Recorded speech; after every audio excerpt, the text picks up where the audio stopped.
قبل ما نبدأ يا ريت تعمل لايك وتكتب تعليق لأن ده بيفرق معانا جدا. وبس كده يلا نبدأ. بيبدأ الفيلم مع سايمون، واحد شاطر جدا في الكمبيوترات وهو شغال على معادلة خطيرة في مكتبه. فجأة باب المخزن اللي قاعد فيه بيتفتح وبيدخل شخص غامض بيرعبه. فسايمون بيطلع سلاحه وبتبقى دي أول مرة يستخدم سلاح. فسايمون بيطلع السلاح ده وبيضرب النار، لكن الرصاصة دي بتخبط في اسطوانة معدن وبترجع تاني في صدره وبتموته، وكمان بتولع النار في المعمل. وبعدها الشخص الغامض بيدخل وبيسرق شغل سايمون كله. وعلى الناحية التانية في حفلة معمولة لابن رئيس عصابة كبير جدا واللي اسمه حجيمي واللي لسه خارج من السجن بعد 6 سنين. بيقول رئيس العصابة واللي اسمه سوسة ان ابنه خرج اخيرا، لكن في واحد من الحضور هو السبب في دخول السجن وهو ناوي ينتقم منه في الوقت المناسب. وفي الحفلة بيكون في مجموعة من اخطر الناس وهم مايك ونيك والبنت أليس. وبنشوف أليس وهي بتقرب من نيك وبتسأله لو ناوي يحضر حفلة تانية بعد دي، وخصوصا انه مش جاي مع مراته، لكنه بيقول انه مش مهتم. فبتقرب منه أليس وبتبوسه على خده وبتمشي، ومايك بيعجب بيها جدا وبيكون متابعها من اول الحفلة. وبعد كده مايك بيدخل أوضة في الفندق وبيتصل على أليس وبيقول لها مكان الفندق ورقم الأوضة. وقبل ما يكملوا كلامهم حد بيوصل للأوضة، ولما بيقرب من الباب بيسمع صوت نيك. ساعتها مايك بيخاف وبيقول لأليس انها ما تقربش من الأوضة دي تاني وهو هيتواصل معاها بعدين، وبيقفل الخط. ولما مايك بيفتح الباب بيكون عايز يخلص من نيك بأي طريقة، لكن نيك بيطلب منه ينزلوا يتكلموا في كافيه لأنه ما أكلش من الصبح. مايك بيستغرب جدا من كلامه لأن نيك كان معاهم في الحفلة وكان بياكل طول الوقت، لكنه بيوافق ينزل معاه. وفي الكافيه نيك بيطلب من مايك يشاركوا في تحصيل فلوس من عمليات جديدة وإنهم هيخلصوا قبل الشروق ولازم يتحركوا في وقت معين. ومايك بيرفض في الأول علشان معهوش سلاح، فنيك بيوفر له سلاح لكن مايك بيرفض تاني وبيقول إنه عايز بس يسيب الشغلانة دي خالص لأنه زهق من القتل والعنف اللي بيعملوه كل مرة. لكن نيك بيضغط عليه وبيقوله إن دي هتبقى آخر مهمة يعملوها وبعدها يرجع يعيش حياته الطبيعية. وبيتحركوا الاتنين على جراج العربيات، لكن مايك بيلاحظ إن العربية شغالة وإن في حد مستنيهم جوه. فبيسأل نيك إزاي عرف إنه في الفندق، وساعتها بيبدأ يشك إن ده فخ، لكن نيك بيطمنه وبيقوله إنه مش فخ ولا أي حاجة وإنه كان بيجيب له السلاح بس. وبياخدوه بيروح على بيت نيك، وفي الطريق مايك بيبعت لأليس وبيطلب منها تستناه في أوضة الفندق. ولما بيوصلوا لبيت نيك مايك بيفتح التابلو بيطلع قطعة قماش معاها مادة مخدرة، ونيك بيطلب منه يخدر الشخص اللي هيفتح الباب.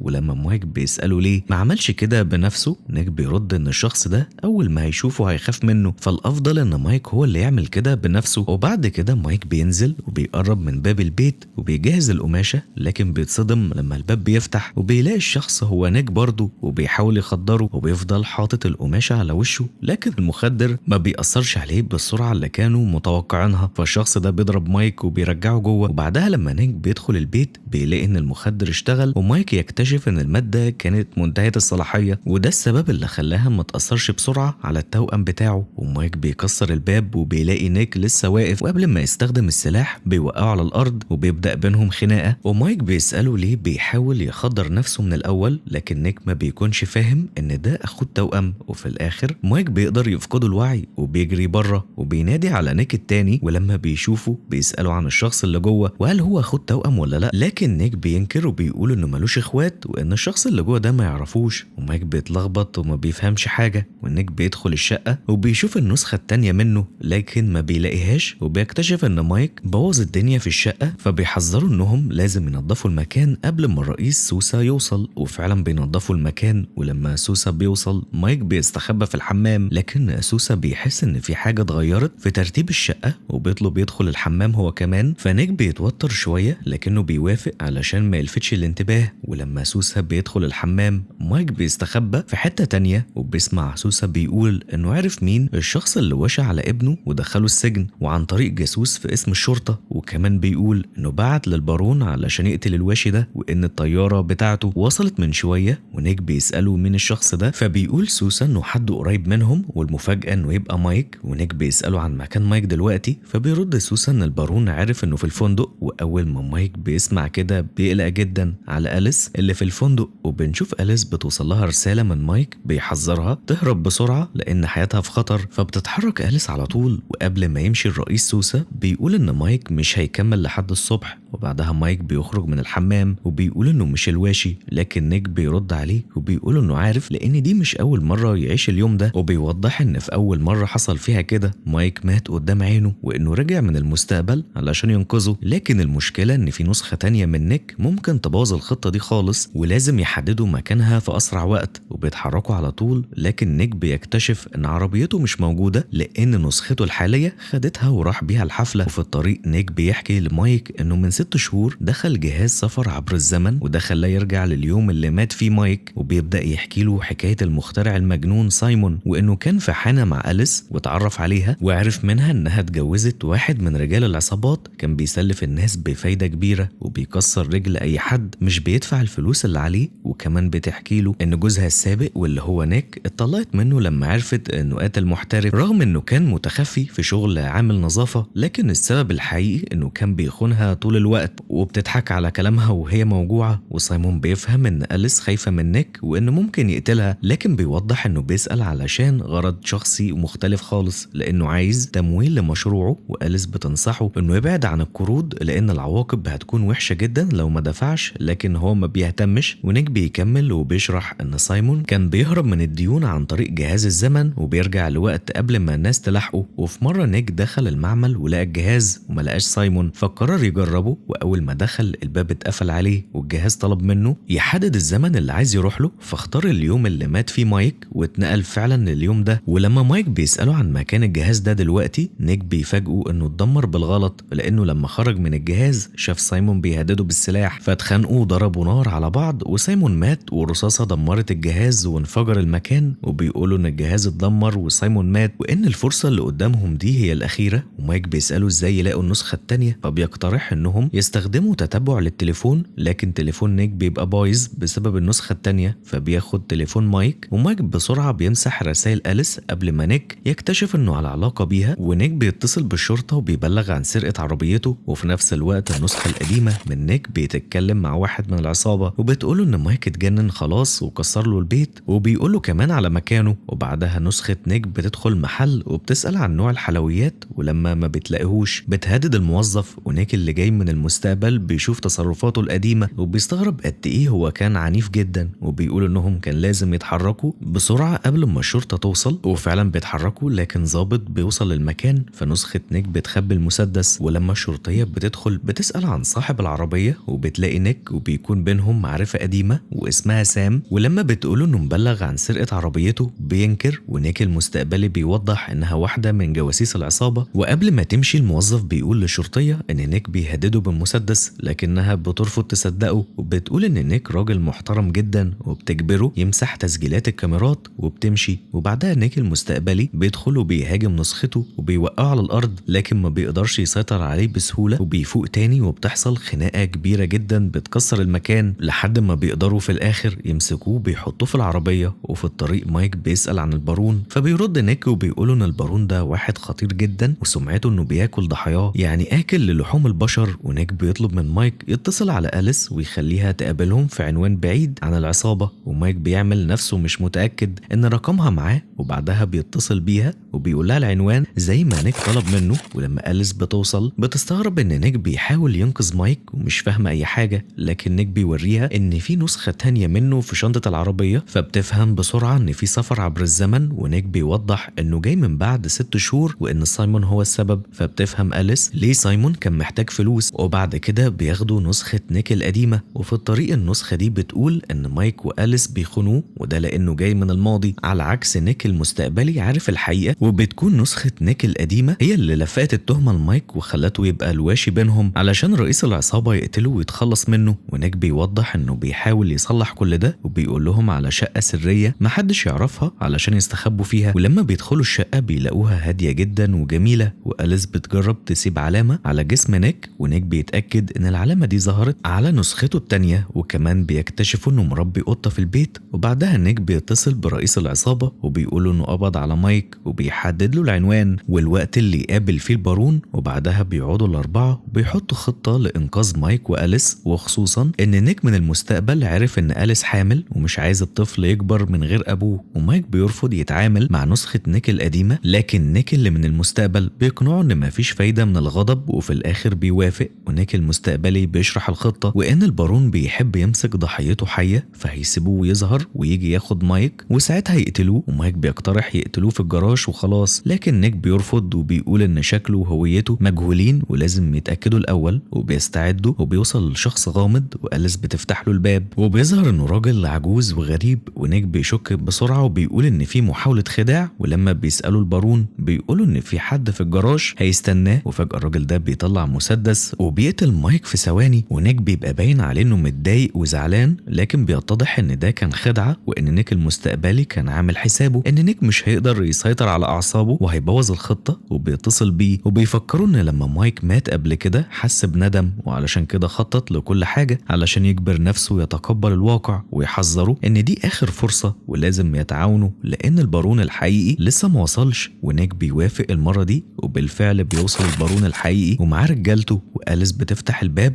والكل بيكون مرعوب، والبارون بيكون مجهز ادوات التعذيب علشان يقتل مايك، لكن نيك بيضربه بالنار وبيموته على طول، ورجاله البارون بيردوا بيضربوا النار، وواحد منهم بيرمي قنبله، لكن أليس بتمسكها وبترميها بره قبل ما تنفجر، وبعد الانفجار ده المجموعه بتفضل سليمه، وبيعرفوا ان بكره حفله تانية لابن رئيس العصابه، ونيك بيتصل برئيس العصابه وبيقولوا ان مايك قتل البارون، فبيرد الرئيس ان كل العصابه هتكون في الحفله وهيدوروا على مايك ومحدش هيقدر ينقذه، ومايك بيسأل لو ممكن يقولوا مين الواشي الحقيقي، لكن نيك بيقول ان الواشي مات واسمه جاكي، وكان اعترف قبل ما يموت ان هو اللي بلغ عن ابن سوسة ومحدش هيصدق دلوقتي، فمايك بيقرر انه هيحارب العصابة كلها، وفي نفس الوقت رئيس العصابة بيستدعي ابنه جيمي وبيفاجئه بيقوله انه لقاه زمان في الشارع ورباه وانه خايف عليه جدا، وبيفاجئه بسلاح خطير وبيقوله لازم يقتل مايك لان مايك هو الواشي بيهم. وبعدها بنشوف الشرطية سام وهي داخلة الحفلة ومعاها قنابل وأسلحة وبتوزعهم في المكان، ونيك ونسخته بيدخلوا من غير مايك وبيبدأوا يقتلوا رجالة العصابة، ومايك بيكون متوتر وعايز يدخل يساعد، ولما حد من العصابة بيشوفه وبيعرف انه المخبر بيحاول يقتله، لكن مايك بيستخدم قنبلة من اللي سام حاططها وبيفجر المكان، وبعدها بيمسك سلاح وبيساعد نيك. المكان كله بيتحول لساحة حرب وضرب نار بينهم، وفي وسط الفوضى دي جيمي بيخرج من الحمام وبيشوف اللي بيحصل، فبياخد السلاح اللي ابوه اداهوله وبينزل علشان يشارك في القتال، ونيك ونسخته بيقدروا يخلصوا على كل اللي في المكان، وبيكتشفوا ان المكان بقى فاضي